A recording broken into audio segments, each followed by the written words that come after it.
The army waits for the enemy forces to come over the hill. They're ready for anything. But are they ready for cats? How did cats help defeat an army? Why did the British arm their navy with hammers to take out U-boats? These are some of the most insane military tactics that actually worked. It was the Battle of Arsuf in the Third Crusade, and the Christian forces of Richard the Lionheart faced the Muslim army of Saladin, who outnumbered them 3-1. King Richard knew he was facing a losing battle, so he chose to wait. Forming a defensive perimeter by a river, he let Saladin's army shoot at them from afar until Saladin assumed the Crusaders weren't moving. He ordered his men to move into a better position, and as soon as they moved, Richard ordered his men into action, taking the Muslim forces by surprise through the power of patience. Sometimes high-tech warfare requires a low-tech solution. During World War II, the fields of Europe were littered with explosive mines. One wrong step could kill a soldier and wound everyone around him. But the soldiers found a unique way to survive, getting up close and personal. Instead of walking, they would crawl on the ground and use a tool to dig into the ground at a 30-degree angle. Because the landmines were triggered on top, digging into them from the side would let them be removed safely, and these prodders helped soldiers escape the war with life and limb intact. And sometimes nature lends a helping hand. Rule number 1 of warfare: you never invade Russia in the winter. The Teutonic Knights, a powerful German brigade representing the Catholic forces of the Crusades, were at war with the Russian Orthodox forces on their home turf. The Crusaders brought modern armor and battle horses, but that worked against them when they reached Lake Peipus. While the Russians could easily retreat over the lake, it couldn't hold the weight of the armored Crusaders. While the stories of the ice breaking under the Crusaders were a Soviet film embellishment, the unfriendly terrain gave the Russians enough time to fend off the Crusaders with their archers and send them into retreat. When you're outgunned, you use everything you can. It was 1914, and Germany had changed the face of warfare forever. Their Unterseeboots, better known as U-boats, were turning the waters into a killing field. These submerged boats were impossible to detect, and a single U-boat sunk over a dozen British ships, including a massive cruiser. As the situation worsened, the British scrambled to find a solution, but the German ships were hard to sink. The brass noticed that they had one weakness: they needed their periscope to find a target before firing. Take out the periscope, take out the U-boat's power. While many crazy solutions were proposed, including training birds or sea lions to attack the periscope or spraying it with paint, ultimately a low-tech solution was proposed. Soldiers would be put on small patrol boats with one job: look out for periscopes popping up to the surface and guide the boat over to them. Then slip a bag on the periscope and hit it with a hammer quickly. If done right, the U-boat will be neutralized and the soldier can get away. No one knows how many U-boats the Hammer Corps managed to knock out before the depth charges were invented. It wasn't the only time the low-tech option saved the day. When you think of fearsome wartime vehicles, you probably don't think of bicycles. But in 1942, the British learned that the hard way. The British colony of Singapore was one of the most valuable ports in Asia, and now it had come under attack by Japanese. The war in Europe meant many troops had been sent home, and only a smaller group of Commonwealth soldiers remained to fend off the invasion. But they were confident. They thought the Japanese ground troops wouldn't be able to handle Singapore's rough terrain. Not on foot they wouldn't, but they weren't on foot. The Japanese soldiers came across the territory on bicycles, which gave them a massive advantage. Not only could they move much faster over tricky terrain, but they could strap their provisions to the back of the bikes and not have to carry them in their gear. While much of Singapore didn't have roads for larger vehicles, the Japanese bicycle infantry could make their way over ramshackle bridges with ease. The Japanese forces that invaded were far larger than the British expected, and soon the Japanese and their bicycles had taken Singapore.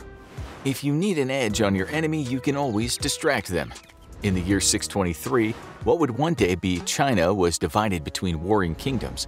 The Toyahun Kingdom had invaded the territory of the Tang Dynasty, and the Toyahun had come with a massive battalion of archers.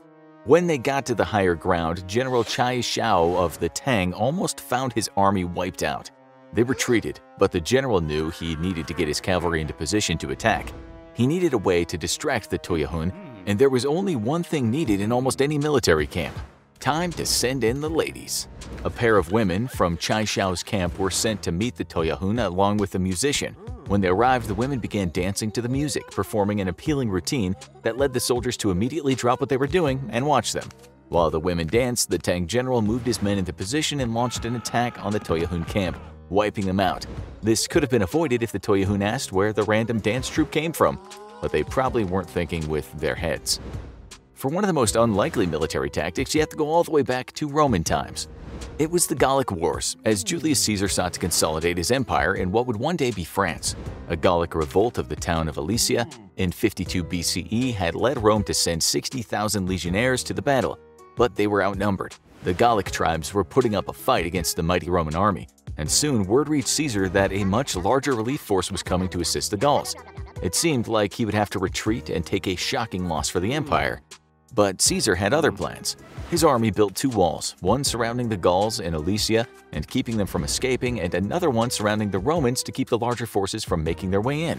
This meant the Romans would fight a war on two fronts, trapping themselves between two hostile armies. But the Roman army didn't become this powerful by accident. The dual siege went on for several weeks, with the Romans outnumbered, but the Roman cavalry ultimately fended off both enemy forces and put an end to the revolt in Gaul. Of course, one of the best ways to neutralize an enemy is laziness. Denis Sefton Delmer was an unlikely hero. A Jewish journalist from Britain but born in Berlin, he was interested in the threat of Nazism from the start. He even became one of the few British journalists to interview Hitler. But when war broke out, he took Britain's side quickly and became one of their secret weapons. He helped Britain create fake radio broadcasts filled with lies that would confuse German soldiers. But one of the best ideas was a trick that could help to depopulate the German army. And all it took was a trick every schoolboy knows. Delmer created pamphlets that contained detailed instructions on how to fake an illness. Most countries had a draft during World War II. There was no shortage of young men who were desperate to avoid the battlefield. The books and pamphlets even contained recipes that would make someone temporarily sick but leave no ill effects, and were distributed around Germany much to the anger of the Nazis, who put Delmer on a hit list. But he remained safe in Britain, and the German army had more no-shows at roll call day by day.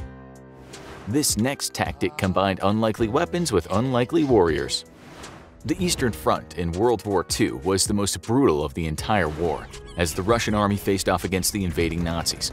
The Germans were bringing modern bomber planes, and the Russians chose to oppose them with biplanes. Not only were they using old-fashioned planes that only carried 2 bombs each, but they were piloted by the Night Witches, a group of women who often had only 4 hours of training before they took to the skies. The Germans no doubt thought it would be an easy fight. It was, for the Night Witches. The Russians knew what they were doing, and they took the superior German forces by surprise. The biplanes had wooden frames, making it impossible for radar to detect them. The German planes might have been much faster, but they weren't built to decelerate, and that meant that it was tricky for them to accurately hit the humble Russian biplanes. While the Soviets took the heaviest casualties of any military during the war, the Night Witches and their biplanes became some of the only Russian air forces to survive. But the most unexpected tool to win wars is often animals. Timur came from powerful stock. He was a descendant of Genghis Khan, and he followed his ancestors' footsteps by weaving a trail of conquest across Asia. But his biggest challenge would be the capture of Delhi, where he faced a powerful sultan with an army including 120 war elephants. These powerful beasts could easily stomp an invading army, and Timur only had an army with load-carrying camels. How could the camels beat the elephants? Timur remembered something about elephants. They scare easily. As the war elephants approached, Timur ordered his men to dismount the camels and load them up with as much hay as would fit. He then lit the hay on fire and sent the terrified, burning camels running toward the elephants. This startled the elephants, sending them running backward and trampling their own army. He had sacrificed the camels, but the elephants were unharmed and quickly tamed by Timur and his men to lead them to the Sultan's territory.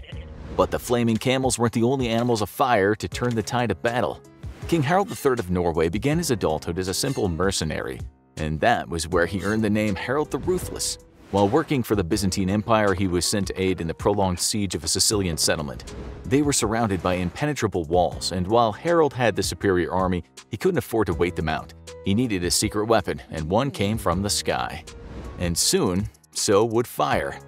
Harald observed that birds frequently scavenged in the fields but made their nests in the city, and sent mercenaries to trap as many as they could, and they carefully tied wood chips to their legs. Before releasing them, the wood chips were set on fire and the birds were then sent back to their nests, where they would set hundreds of fires around the city, creating chaos and allowing the Byzantine forces to sweep in and conquer it. And hey, grilled birds for dinner. But one strange tactic involving animals left them unharmed. It was the Battle of Pelusium in 525 BCE, and Cambyses II of Persia was facing off against the superior Egyptian forces, and he had a secret weapon: cats. The fuzzy felines were revered in Egyptian religion, with pharaohs often being buried with their most prized cats. That meant that the Egyptian army would treat them with kid gloves, and that's what Cambyses II was counting on when he invaded. The Egyptian army was about to get cat overload. The first step: paint cats on the shields of the invading soldiers. Even destroying an image of a cat was considered taboo in Egyptian culture, but the invading army went further and had a collection of hundreds of cats placed at the front of the lines of the Persians. Miraculously, it worked, despite how hard it is to get cats to do anything. The Egyptians refused to harm the cats and retreated, and the Persians successfully massacred the army and captured the pharaoh. But one military tactic had the losers wondering if the enemy had conquered death. Life in Viking times was harsh, and so it was no surprise when a Viking chief named Hastion died in his prime. His men took him to the city walls and asked for passage to give him a Christian burial within the city, and the city proved they learned nothing from the story of the Trojan horse. It was all a scam, and within the city walls, Hastion rose from his coffin and led his men in pillaging the city. There was just one problem: Hastion thought that he was sacking Rome, but his men had taken him to the city of Luna instead. A for military tactics, D- for cartography. For more on military strategy, check out What is Guerrilla Warfare, or watch this video instead.